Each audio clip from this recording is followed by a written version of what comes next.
అందరికీ నమస్కారం. ఈరోజు మీ అందరికీ నేను వినిపించబోయే కథ మీనాక్షి మొగుడు.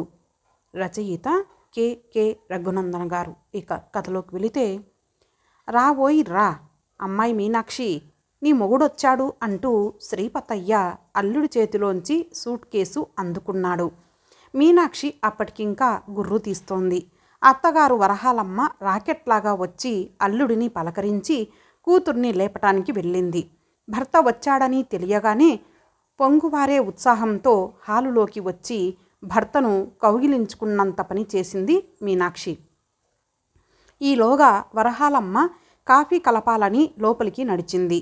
శ్రీపతయ్య లోనికి వెళ్ళి, ఏమోయ్ అల్లుళ్ళు, మీనాక్షి మొగుడొచ్చాడోయ్, లేవండి లేవండి అని తత్తర బిత్తర చేశాడు.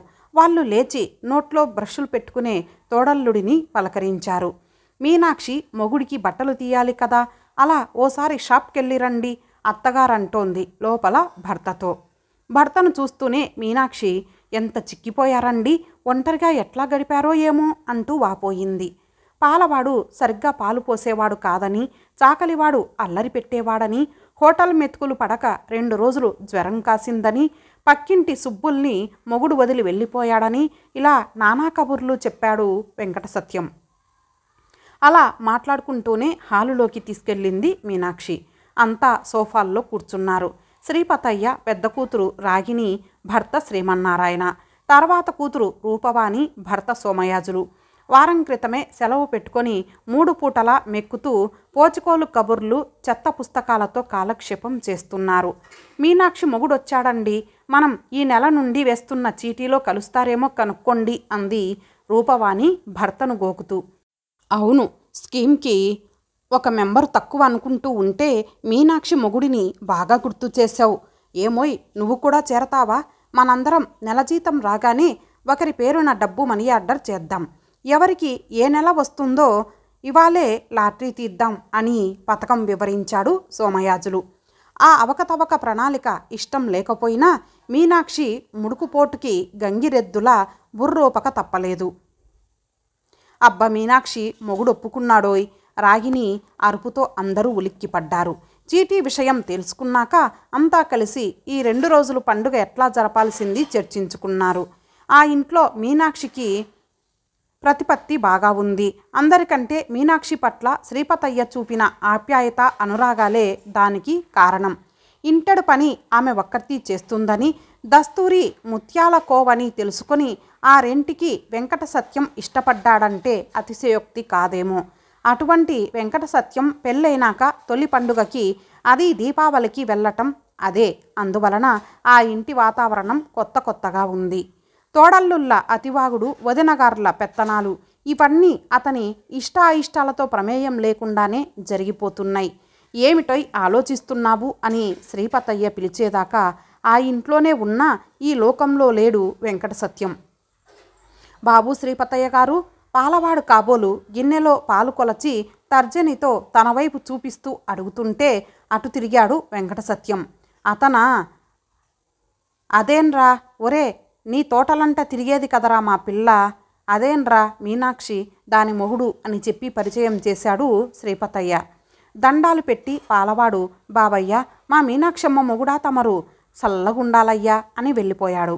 శ్రీపతయ్య ఏదో పనిబడి వీధిలోనికి వెళ్ళాడు.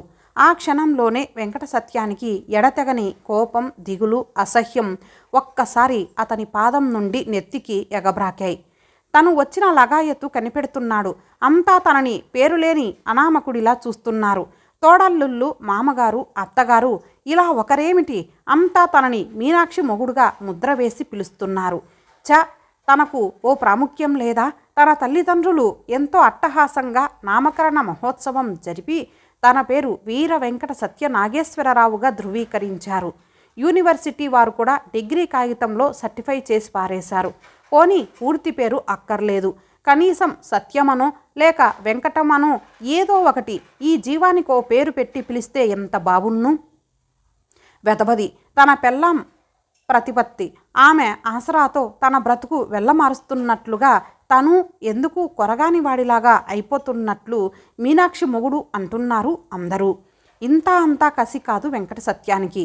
అయితే అతని కసిని రాజేస్తున్నట్లుగా వచ్చాడు పినమామగారు కోటేశ్వరయ్య. రాత్రి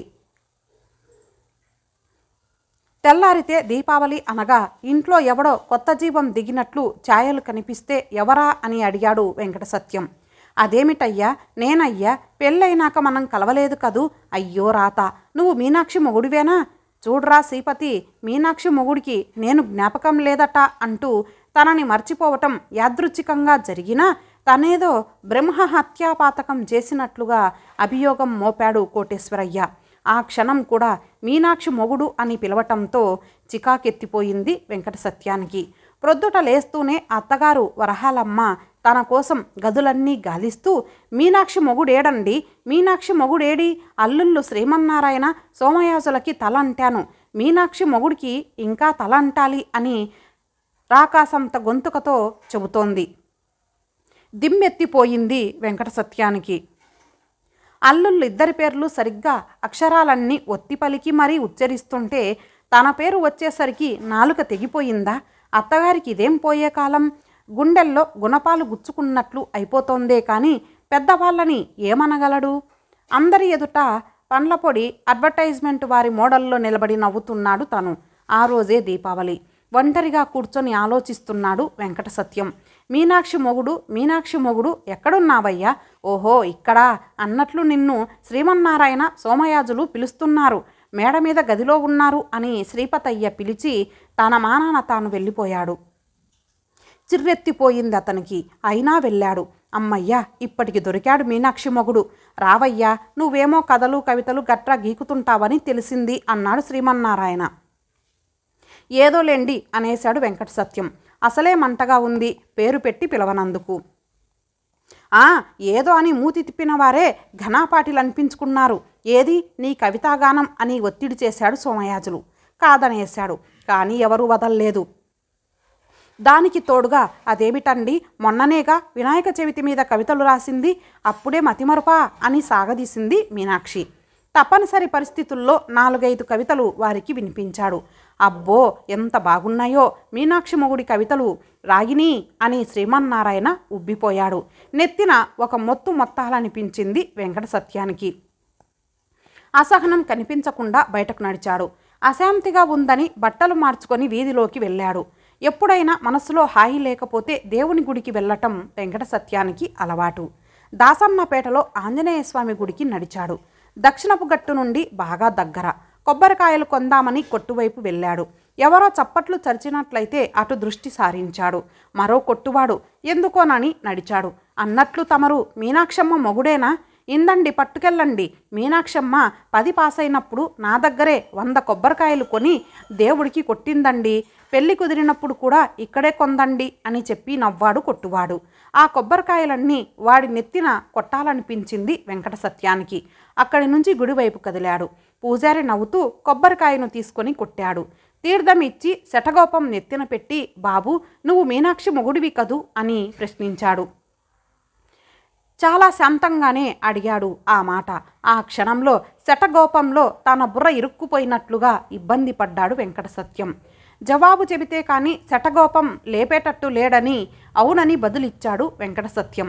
అయితే బాబు ఇందా ఈ చెక్కు కూడా పట్టుకెళ్ళి మీనాక్షికియ్యి అని 2 చెక్కలు కూడా చేతికిచ్చాడు పూజారి. అతని గుండెల్లో దివిటీ పెట్టి వెదికినా శాంతి కనిపించటం లేదు. ఒంటి మీద మంచు జల్లుతున్నట్టు అతి చల్లని గాలి. ఇరువీధుల వారు వెలక్కాయలు విసురుకుంటున్నారు. అయితే కొంతవరకు సజావుగా సాగిన పోటీ ఒకరిపై ఒకరి ద్వేషం పెరిగి వెలక్కాయలు బదులు రాళ్ళు విసురుకోవటం దాకా వచ్చింది. జనం కేకలు ఈలలు. వీధిలో జనాలకి రాళ్ళు తగులుతూ ఉండటంతో పెడబొబ్బలు శాపనార్థాలు. వెంకట సత్యానికి గుండెల్లో గాబరా పెరిగింది. కాలికి బుద్ధి చెప్పాడు. ఎవరో వెనక నుండి చొక్కా పట్టుకు ఆపారు. ఎవర్రా నువ్వు, రాళ్ళు రువ్వుతున్నావు, నీదేవీది, ఎవరి తాలూకా అని ప్రశ్నల వర్షం కురిపించాడు ఆ ఆసామి. బుగ్గమీసాల వాడిని చూస్తూనే వెంకట సత్యం జడిసిపోయి శ్రీపతయ్య తన మామగారని చెప్పాడు. శ్రీపతయ్య వాడెవడు కసిరాడు వాడు. ఇంటి నెంబరు చెప్పాడు. ఆ ఇల్లంటే గూండా సాంబడుండే ఇల్లేనా? వాడి తాలూకా మనిషివైతే ఈ అయ్య కోనేట్లో గిరాటేస్తా అని కాలరు పట్టుకు గుంజాడు. అది కాదు సార్, ప్రాధేయపూర్వకంగా వెంకట సత్యం అన్నాడు. మరెవడి మనిషివయ్యా చెప్పు. ఖండితంగా అడిగాడు బుర్రమీసాలవాడు. నేనండి, నా పేరు వెంకట సత్యం. నేను ఈ ఊరికి కొత్త, సరదాగా పోటీ చూద్దామని వచ్చాను బ్రతిమలాడాడు. అయినప్పటికీ గుంజుతూనే ఉన్నాడు. వెంకట సత్యం ఏదో గుర్తొచ్చిన వాడిలా నేను మీనాక్షి మొగుడినండి అన్నాడు. అంతే. బుర్రమీసాలవాడు చొక్కా వదిలి నమస్కరిస్తూ, అలా చెప్పరేం సార్, ఇంకా ఎవరో అనుకున్నా. దాసన్నపేట మీనాక్షమ్మ మొగుడా? అలా దక్షిణగట్టు నుండి ఇంటికి వెళ్ళండి, లేకపోతే ప్రమాదం అని ఎవరినో పట్టుకోవాలని పరిగెత్తాడు వాడు. కాలి సత్తువ కొద్దీ పరుగు లంకించుకున్నాడు వెంకట సత్యం. సారీ, మీనాక్షి మొగుడు. ఇంతటితో ఈ కథ సమాప్తం. మరొక మంచి కథతో కలుద్దాం. అంతవరకు సెలవు. నమస్తే.